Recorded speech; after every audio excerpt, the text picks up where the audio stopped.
Hello students, इस video में हम डिस्कस करेंगे magnetic flux and magnetic flux density. तो ये एक इलेक्ट्रोमैग्नेटिज्म के चैप्टर का एक लेक्चर है। इसको आज हम कवर करेंगे। इसमें हम मैग्नेटिक फील्ड को थोड़ा सा एक्सप्लोर करेंगे। साथ में हम मैग्नेटिक फील्ड के अंदर जो है कौन कौन सी यहाँ पर फ्लक्स क्या होता है और डेंसिटी क्या होती है, फ्लक्स डेंसिटी ये क्या होती है, इसको हम डिस्कस करेंगे। तो जैसा कि हमने इलेक्ट्रोमैग्नेटिज्म के चैप्टर के अंदर यहाँ पर हमने कुछ लेक्चर्स कवर कर लिए हैं और वो लेक्चर्स हमारे पास मौजूद हैं हमारे इस चैनल पे, तो उसको आप जाकर देख सकते हैं। इलेक्ट्रोस्टैटिक्स में हमने डिस्कस किया था कि हमने इलेक्ट्रिकल फ्लक्स को जो है वो डिस्कस किया था कि इलेक्ट्रिक फ्लक्स क्या होता है और इलेक्ट्रिक लाइंस ऑफ फोर्स क्या होती हैं।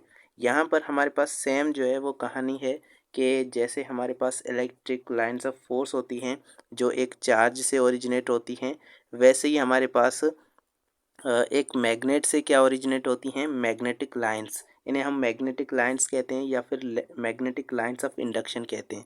तो ये ऐसे ही है जैसे कि हमारे पास इलेक्ट्रिकल लाइंस ऑफ फोर्स होती हैं, वैसे ही मैग्नेटिक लाइंस ऑफ इंडक्शन है। लेकिन उनसे थोड़ा सा यहाँ पर डिफरेंस आता है इसके अंदर कि ये जो लाइंस होती हैं मैग्नेटिक लाइंस, ये एंडलेस होती हैं और कंटिन्यूस होती हैं। एंडलेस का मतलब है कि ये लाइंस कभी ख़त्म नहीं होती।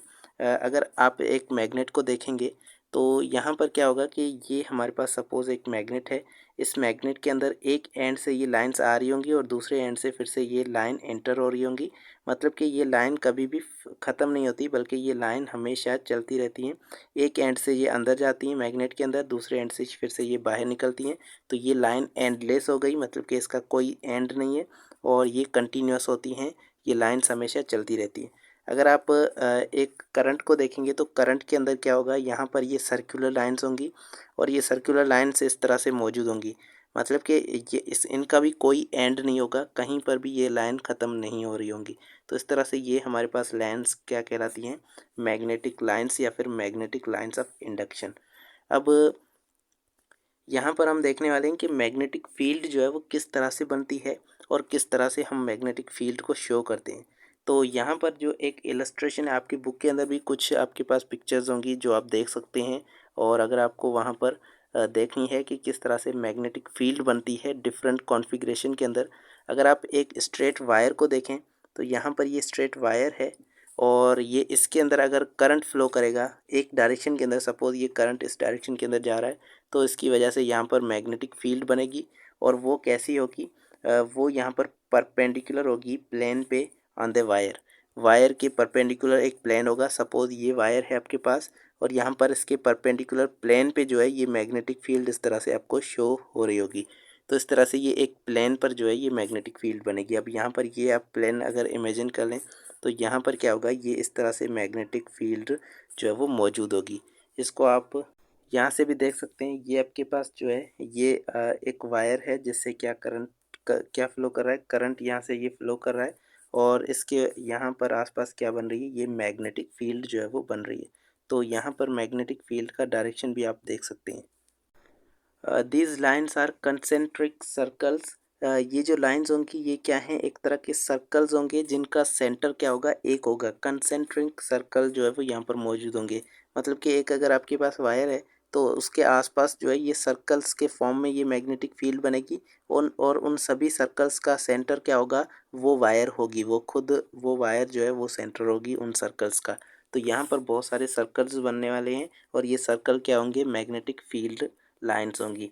अब यहाँ पर हम एक रूल अप्लाई करते हैं जिसे हम कहते हैं राइट हैंड ग्रिप रूल।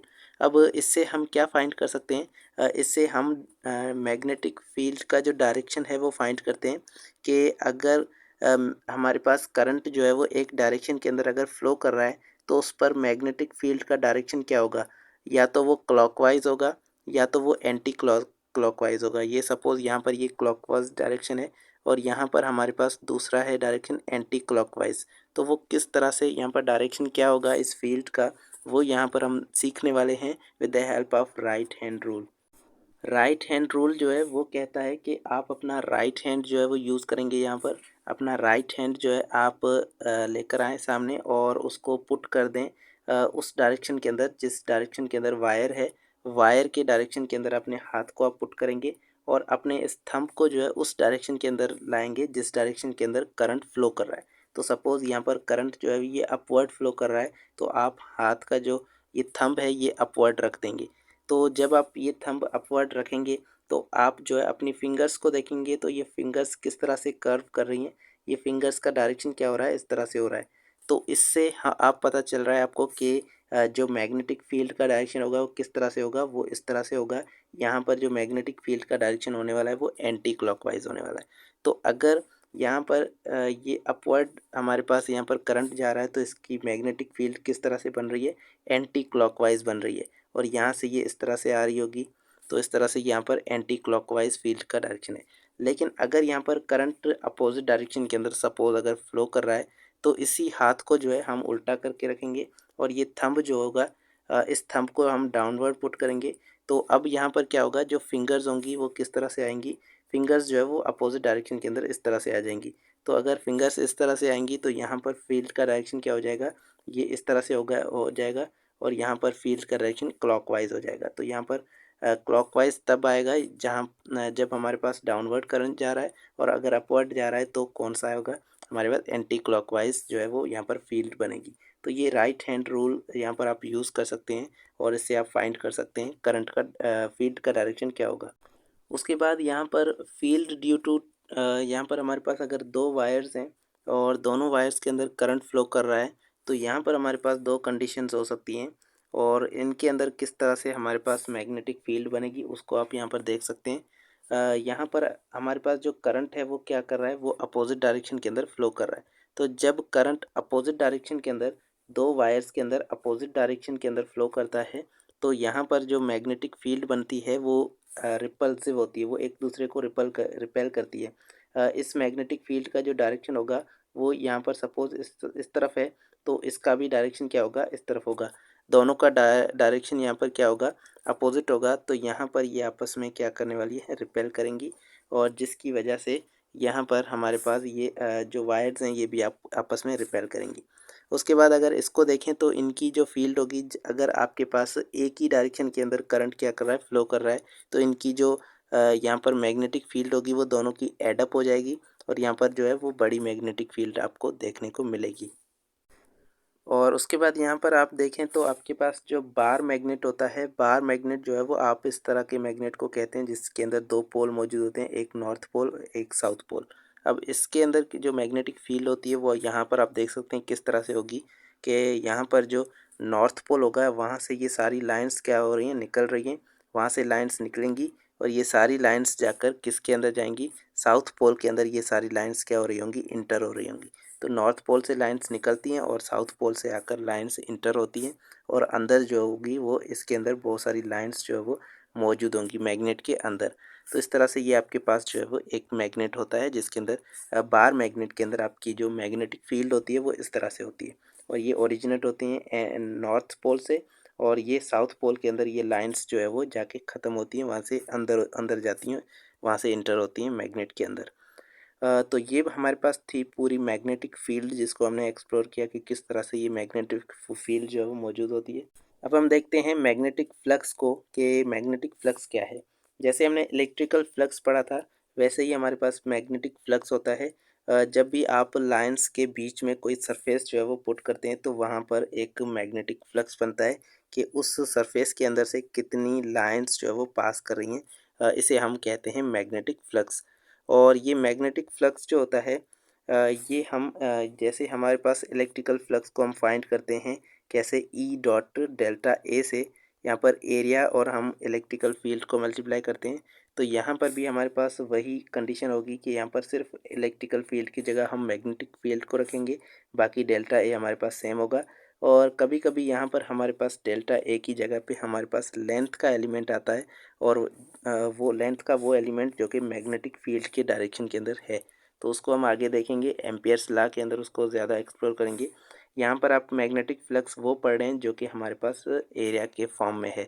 तो बी डॉट डेल्टा ए जो है ये मैग्नेटिक फ्लक्स का फॉर्मूला है और यहाँ पर इन दोनों के बीच में जो एंगल होगी बी और एरिया के बीच में, मैग्नेटिक फील्ड और एरिया के बीच में जो एंगल होगी वो यहाँ पर कॉस थीटा के अंदर आएगी और इस तरह से यहाँ पर बी BA cos थीटा, ये फार्मूला होगा हमारे इस मैग्नेटिक फ्लक्स का। साथ में इसका यूनिट जो होता है वो हमारे पास होता है वेबर। वेबर जो है ये साइंटिस्ट के नाम पे इस फ्लक्स का जो है यूनिट रखा गया है। तो मैग्नेटिक फ्लक्स का यूनिट क्या है? वेबर।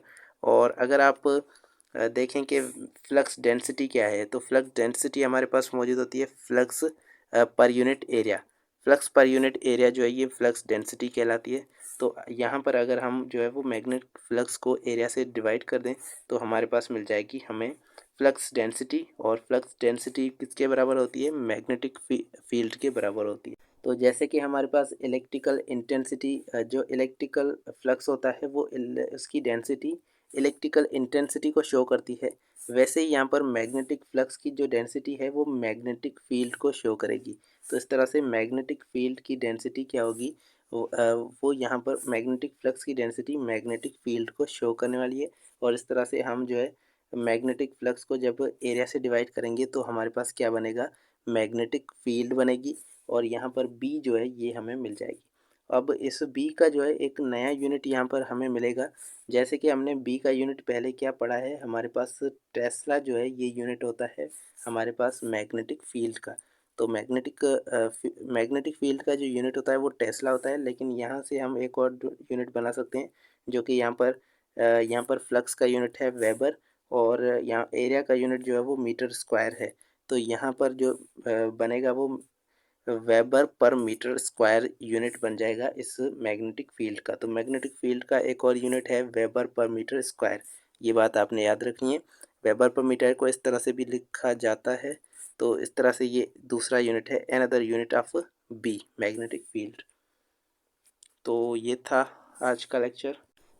होपफुली ये आज का लेक्चर आपको पसंद आया होगा। मिलते हैं नेक्स्ट वीडियो में, और नेक्स्ट वीडियो में हम नेक्स्ट टॉपिक को पढ़ेंगे। Thank you so much. अल्लाह हाफिज़।